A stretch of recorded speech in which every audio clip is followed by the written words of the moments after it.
Sunday తీర్థయాత్ర తీర్థయాత్ర తీర్థయాత్ర తీర్థయాత్ర. నమస్కారం. ఈటీవీ 2 తీర్థయాత్ర కార్యక్రమానికి స్వాగతం. మన దేశంలో ఉన్న సుప్రసిద్ధమైన శక్తిపీఠాలలో అగ్రగణ్యమైనదిగా పేర్గాంచిన క్షేత్రం మధురై. తమిళనాడు రాష్ట్రం చెన్నైకి సుమారు 350 కిలోమీటర్ల దూరంలో ఉన్న ఈ దివ్యధామంలో సాక్షాత్తు మీనాక్షి అమ్మవారు, సుందరేశ్వర స్వామివారు కొలువై భక్తుల చేత నిత్య నీరాజనాలు అందుకుంటున్నారు. ప్రపంచంలోనే సుప్రసిద్ధ పుణ్యక్షేత్రంగా ఖ్యాతిగాంచిన మధురై శ్రీ మీనాక్షి సుందరేశ్వర స్వామివార్ల ఆలయ విశేషాలేమిటో మనం ఇప్పుడు చూద్దామా?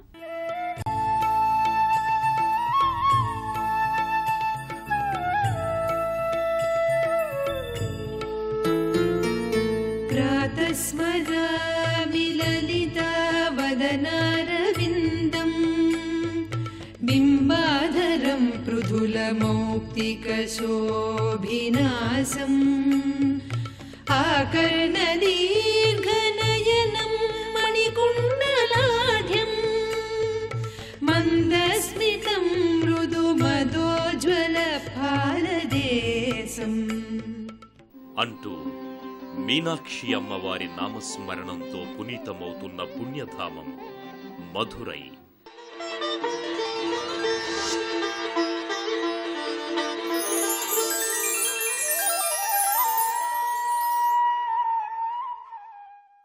మధురైలో ఉన్న శ్రీ మధుర మీనాక్షి అమ్మవారి ఆలయానికి కొన్ని వందల సంవత్సరాల నాటి చరిత్ర ఉంది. మనోహరమైన గోపురాలతో అలరారుతోన్న ఈ దివ్యాలయాన్ని పాండ్యన్ రాజులలో ముఖ్యుడైన కులశేఖరరాజు నిర్మించినట్లు చారిత్రక ఆధారాల ద్వారా తెలుస్తోంది. కులశేఖరరాజు అనంతరం నాయక్ రాజులు ఈ ఆలయ అభివృద్ధికి విశేషంగా కృషి చేసినట్లు తెలుస్తోంది. వారి తర్వాత అనేక మంది భక్తులు ఈ ఆలయ అభివృద్ధికి తమ వంతు కృషిని అందించినట్లు తెలుస్తోంది. ప్రపంచ ప్రసిద్ధిగాంచిన ఈ పుణ్యక్షేత్రంలో సాక్షాత్తు మీనాక్షి అమ్మవారు, సుందరేశ్వర స్వామి వారి సహితంగా కొలువై భక్తుల చేత నిత్య నీరాజనాలు అందుకుంటున్నారు.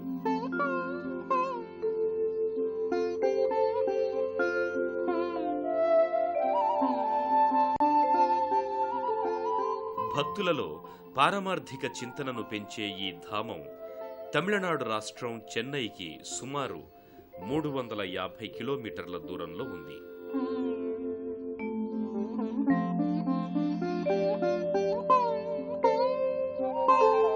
తమిళనాడు రాష్ట్రంలో రెండవ పెద్ద నగరంగా పేర్గాంచిన మధురై నగరం మీనాక్షి అమ్మవారు, సుందరేశ్వర స్వామి వార్ల కొలువుతో మరింత పావనమయ్యింది.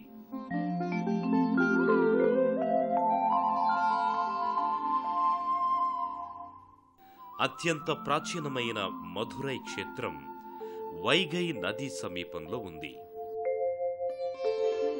ప్రపంచంలోనే ఎత్తైన ఆలయ గోపురాలున్న క్షేత్రంగా విరాజిల్లుతోన్న మధురై క్షేత్రం 14వ శతాబ్దం వరకు పాలించిన పాండ్యన్ రాజుల రాజధానిగా ఉండేది.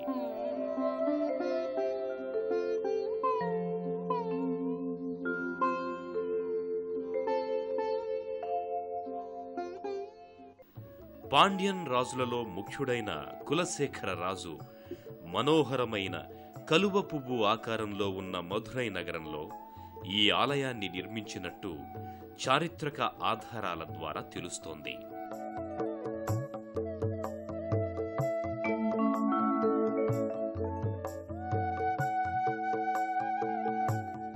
కులశేఖర రాజు ఈ ఆలయాన్ని మొదట నిర్మించినప్పటికీ కులశేఖర రాజు అనంతరం పాలించిన నాయక రాజులు ఈ మీనాక్షి ఆలయ నిర్మాణ ఖ్యాతిని స్వంతం చేసుకున్నారు.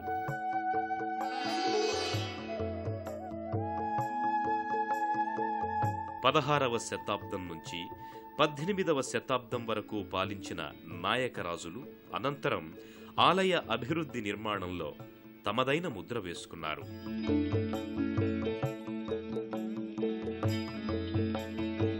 ఆలయ గోపురాలు అతి సుందరమైన శిల్పకళా సంపదతో దర్శనమిస్తాయి.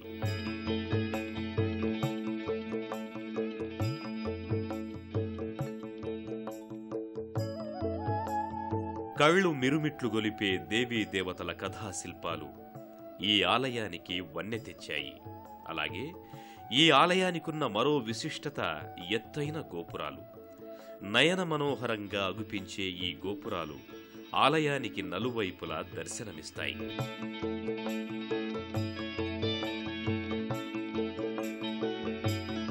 వీటిలో ఒక్క దక్షిణ గోపురం ఎత్తైనది.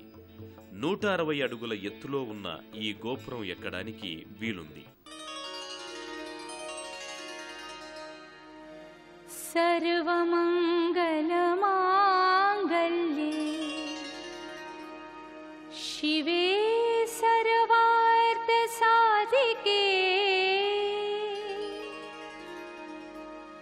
शरण्ये त्र्यम्बके गौरी नारायणि नमोस्तुते नमोस्तुते।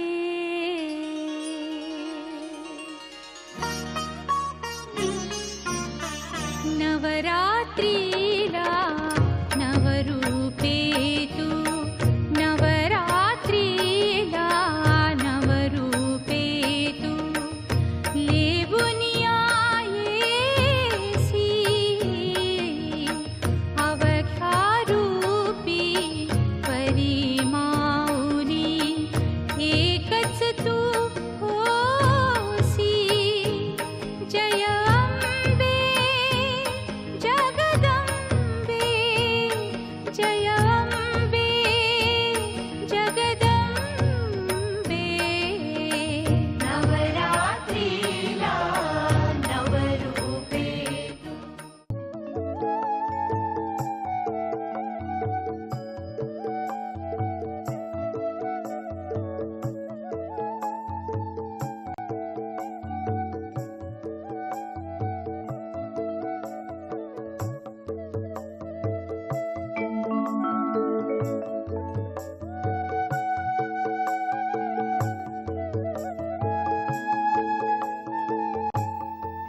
నాలుగు వైపులా 4 గోపురాలు, అలాగే మీనాక్షి సుందరేశ్వర స్వామి ఆలయాలు చుట్టూ మళ్లీ 4 గోపురాలు ఈ ఆలయ శోభను మరింత పెంచాయి.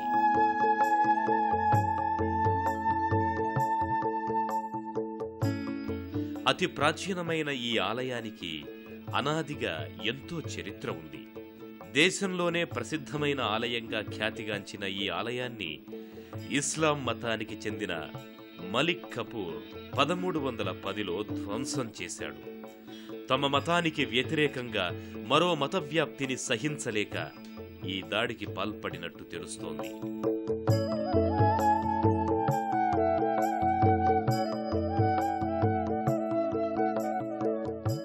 అప్పుడే ఈ ఆలయంలోని శిల్ప సంపద నాశనమయ్యింది. అయితే 14వ శతాబ్దం చివరిలో మధురై క్షేత్రం తిరిగి హిందూ రాజుల పాలనలోకి రావడంతో ఆనాటి నుంచి ఈ ఆలయానికి పూర్వపు శోభ వచ్చింది.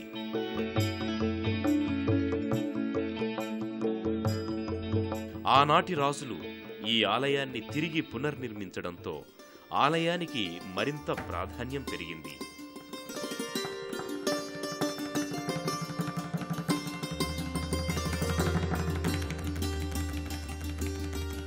తిరుమలై నైకర్ అనే రాజు ఈ ఆలయ అభివృద్ధికి ఎనలేని సేవలందించినట్టు చారిత్రక ఆధారాల ద్వారా తెలుస్తోంది.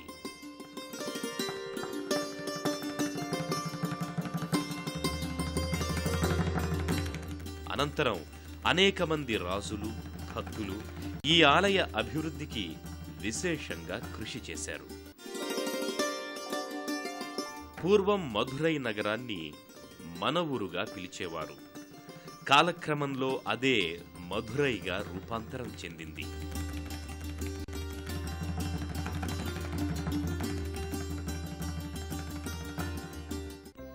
నిత్యం భక్తులతో రద్దీగా ఉండే ఈ ప్రాంగణంలో విఘ్న వినాయకుడు కొలువయ్యాడు.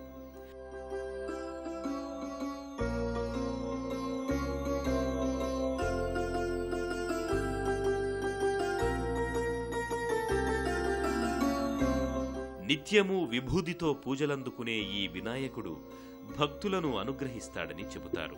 ఆ కారణంగానే ఈ ప్రాంగణంలోకి వచ్చిన భక్తులు విఘ్న వినాయకుణ్ణి విభూదితో పూజిస్తారు.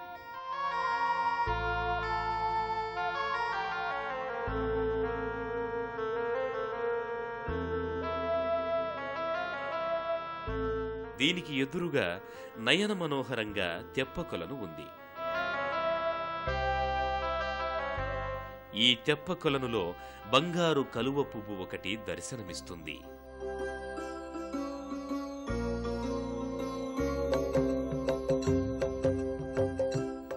ఈ తెప్పకొలనులో పవిత్ర స్నానాలు పుణ్యఫలాలనిస్తాయని చెబుతారు.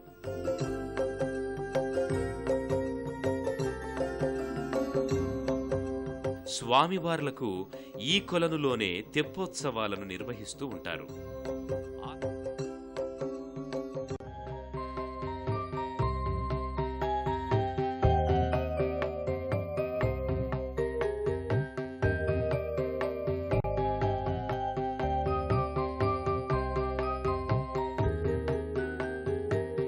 ఇక్కడే గోడల మీద మనోహరమైన చిత్రరాజాలు దర్శనమిస్తాయి.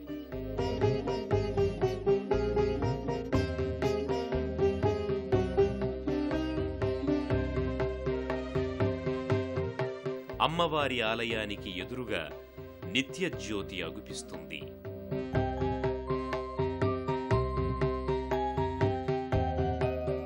అమ్మవారి గర్భాలయానికి ముందు భాగంలో ధ్వజస్తంభం కనిపిస్తుంది.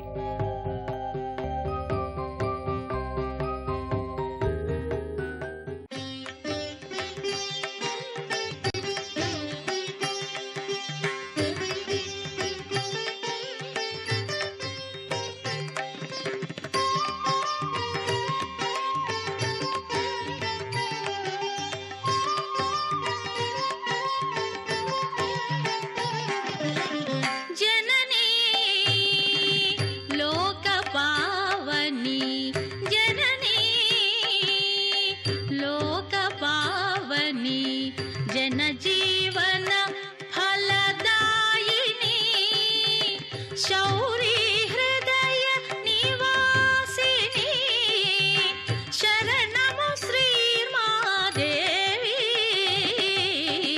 జననీ లోక పావని జన జీవన ఫలదాయిని జననీ లోక పావని. కులశేఖరుడి కొడుకు మలయతువాసన్. మలయతువాసన్ భార్య కాంచనమాల. ఆ దంపతులకి చాలా కాలంగా సంతానం కలగలేదట. దాంతో ఆ దంపతులు సంతానం కోసం అనేక యుగాలు యజ్ఞాలు చేశారట. ఇదిలా ఉంటే కాంచనమాల అంతకుముందు జన్మలో విద్యావతిగా పుట్టి పార్వతీమాత భక్తురాలైందట. విద్యావతి భక్తి శ్రద్ధలకు మెచ్చుకున్న పార్వతీమాత ఆమెకు దర్శనమిచ్చి వరం కోరుకోమన్నదట. దానికి విద్యావతి పార్వతీమాతను తన కూతురుగా పుట్టమని కోరిందట. విద్యావతి కోరిక వచ్చే జన్మలో తీరుతుందని, అప్పుడు ఆమె మలయతువాస పాండ్యన్కు భార్యగా పుడుతుందని, అప్పుడు విద్యావతి కోరిక తీరుతుందని పార్వతీమాత వరం ఇచ్చిందట. అయితే కాంచనమాన దంపతులు యజ్ఞాలు యాగాలు నిర్వహిస్తూ ఉండగా ఆ యజ్ఞాగ్నిలోంచి ఓ 3 ఏళ్ల బాలిక పుట్టి కాంచనమాత ఒడిలో కూర్చుందట. యాగాగ్నిలో పుట్టిన బాలికకు 3 వక్షోజాలు ఉండటాన్ని గమనించిన కాంచనమాల చింతిస్తూ ఉండగా, చింతించవద్దని, బాలికకు తడతగై అని పేరు పెట్టమని, ఆ బాలికకు యుక్త వయసు వచ్చిన తర్వాత తన పతిని చూచిన వెంటనే 3వ వక్షోజం అదృశ్యమైపోతుందని పార్వతీదేవి ఆకాశవాణి ద్వారా చెప్పిందట. దాంతో ఆ దంపతులు బాలికకు యుక్త వయసు వచ్చే వరకు అల్లారు ముద్దుగా పెంచారట. తడతగైకి యుక్త వయసు వచ్చిన తరువాత చతురంగ విద్యలలోనూ ఆరితేరి అందర్నీ జయిస్తూ వచ్చిందట. ఆఖరికి కైలాసగిరికి వెళ్లి సాక్షాత్తు శివుడితో యుద్ధం చేయబోతూ శివుని మనోనేత్రాలు దర్శించిందట. దాంతో ఆమె 3వ వక్షోజం అదృశ్యమైపోయిందట. ఇది గమనించిన తడతగై అనుయాయులు తన యువరానికి శివుడే తగిన భర్తని గ్రహించి తడతగైని వివాహమాడమన్నారట. అనంతరం దేవతల సమక్షంలో తడతగై శివదేవతలకు మథురైలో వివాహం చేశారట. అనంతరం జరిగిన పరిణామాలలో కాంచనమాలకు శివుడు వరం ఇచ్చి ఆ క్షేత్రంలో నిత్యము శివపార్వతులిద్దరూ కొలువై ఉంటామని చెప్పారట. ఆ మేరకు శివపార్వతులిద్దరూ ఇక్కడ కొలువయ్యారని పురాణాల ద్వారా అవగతమవుతోంది. గర్భాలయంలోకి చేరుకున్న భక్తులు మీనాక్షి అమ్మవారి దివ్య మంగళ రూపాన్ని దర్శించుకుని అలౌకికమైన ఆనందానికి గురవుతారు. అమ్మవారి గర్భాలయం నిత్యము భక్తులతో రద్దీగా ఉంటుంది.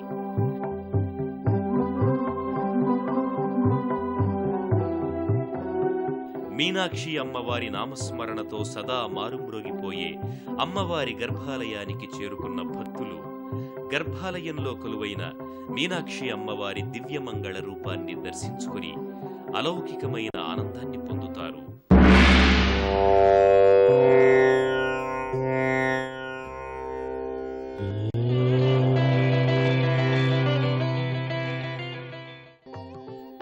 గర్భాలయం బయట ప్రాంగణంలో కుమారస్వామి, పరమేశ్వరలింగం,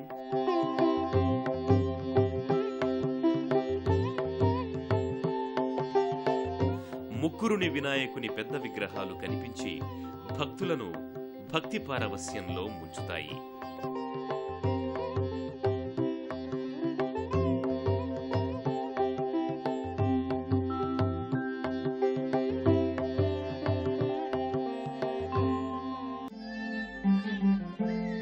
మధుర మీనాక్షి అమ్మవారి సువిశాల దేవాలయ ప్రాంగణంలోనూ మండపాలలోనూ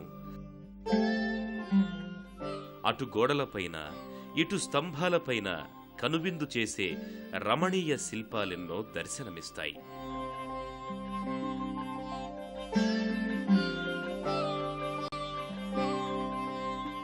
అమ్మవారి దేవాలయ కుడ్యాలపై అబ్బురపరిచే పురాణగాథల శిల్పాలెన్నో దర్శనమిస్తాయి. దక్షయజ్ఞ గాథను నిలువెత్తు శిలారూపాలుగా హావభావ పరంపరలు పొంగిపొరలే తీరున దక్షుడు, దాక్షాయణి, శివుడు, వీరభద్రుడు, వందల సంఖ్యలో గల ఆహుతులు తదితర శిల్పాలు జీవం ఉట్టిపడినట్టుగా కనిపిస్తాయి. అలాగే శ్రీ మహావిష్ణువుకు చెందిన దశావతార శిలారూపాలు అనేకం ఈ ఆలయ ప్రాంగణంలో కనపడి భక్తిభావాన్ని ఇనుమడింపచేస్తాయి.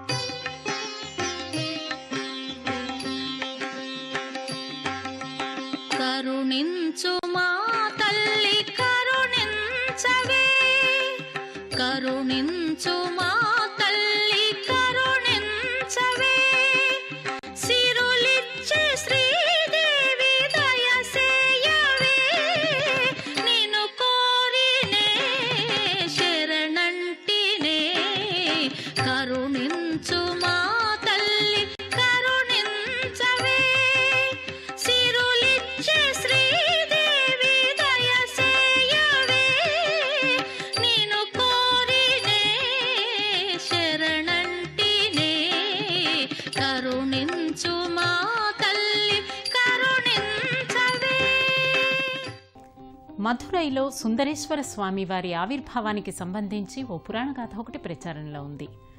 ఇంద్రుడు రాక్షసుడైన విరుధ్రన్ను హతమార్చి ఆ హత్య వల్ల ఏర్పడిన పాపాన్ని పోగొట్టుకోవడానికి ముల్లోకాలలోని తీర్థాలలో స్నానం చేస్తూ వచ్చాడు.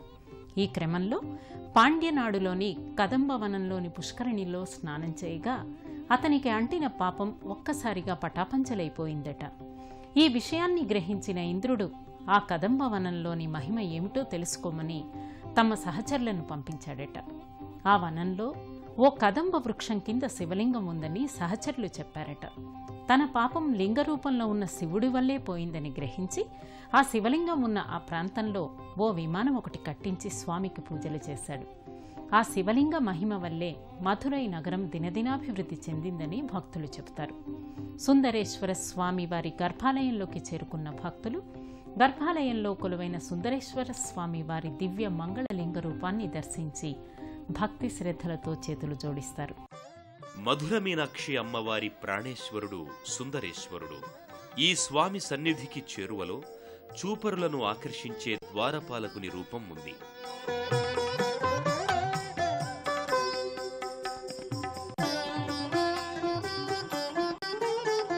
గర్భాలయం బయట కుడివైపున గాయత్రీమాత,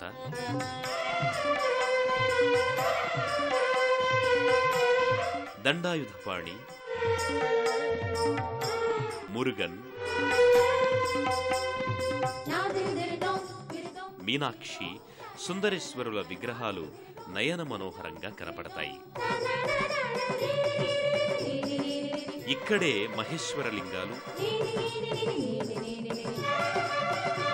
దీనికి ఎదురుగా నవగ్రహాలయం కనిపిస్తుంది.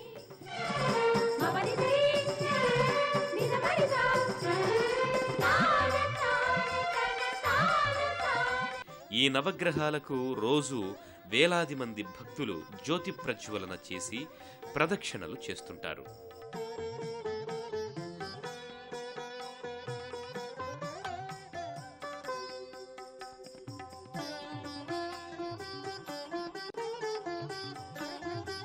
ఇదే ఆలయ ప్రాంగణంలో ఒక పక్క కళ్యాణ సుందరర్ ఆలయం ఉంది. విశాలమైన ప్రాంగణంలో ప్రశాంతంగా ఉండే ఈ ఆలయ గర్భాలయంలో శ్రీ మహావిష్ణువు సమక్షంలో శివపార్వతుల కళ్యాణం జరుగుతున్నట్టు ఉండే మూర్తులు భక్తులలో భక్తిభావాన్ని పెంపొందింపచేస్తాయి.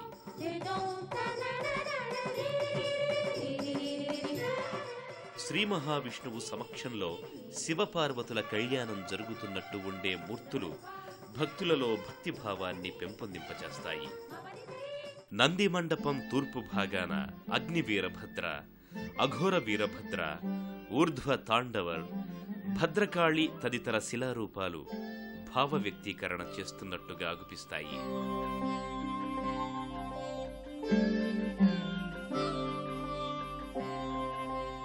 ఆ శిల్ప నిర్మాణాలు చేసిన శిల్పుల ఏకాగ్రత, పనితీరులో మమైకత, దేవదేవునిపై అచంచలమైన విశ్వాసం ఈ శిల్పాల ద్వారా అవగతమవుతోంది.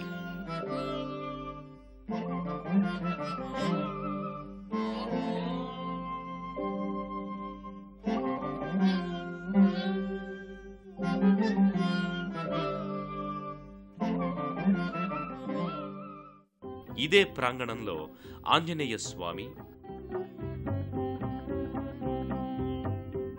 వివిధ దేవీ దేవతల శిల్పాలు దర్శనమిస్తాయి.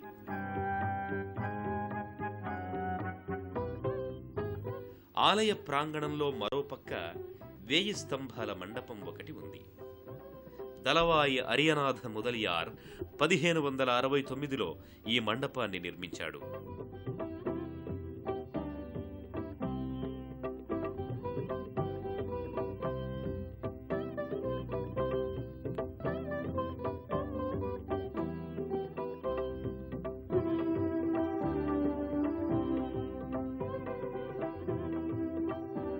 ఈ మండపంలో శివుడు, కన్నప్ప, అరియనాథ ముదలియార్, చంద్రమతి, హరిశ్చంద్రుడు, పాండ్యన్ రాజు, నాట్య గణపతి, సుబ్రహ్మణ్యేశ్వర స్వామి, నాగరాజు, సరస్వతి, విష్ణు, అర్జునుడు, ద్రౌపది, ధర్మరాజు, భీముడు, రతి, వీరభద్రుడు, అగ్ని, మోహిని తదితర శిల్పాలు నయనానందకరంగా దర్శనమిస్తాయి.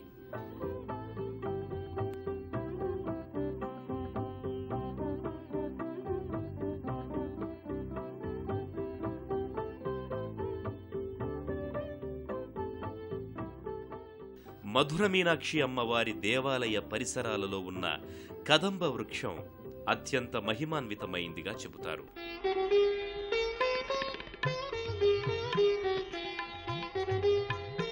వేలాది సంవత్సరాల నాటిదిగా చెప్పబడుతోన్న ఈ కదంబ వృక్షం చుట్టూ ప్రదక్షిణలు చేస్తే సంతాన భాగ్యం కలుగుతుందని చెబుతారు.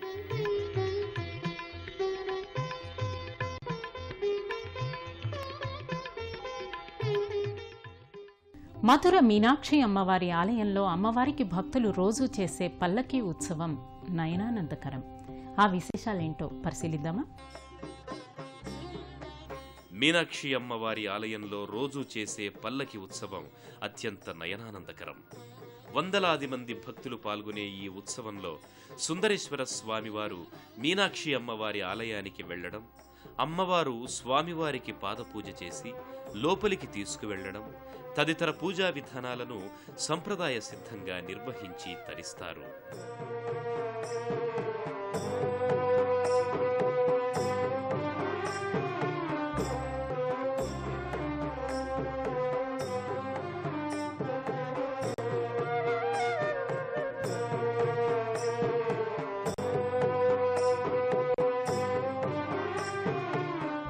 శ్రీ మధుర మీనాక్షి సుందరేశ్వర స్వాముల దర్శనం సర్వమంగళకరం.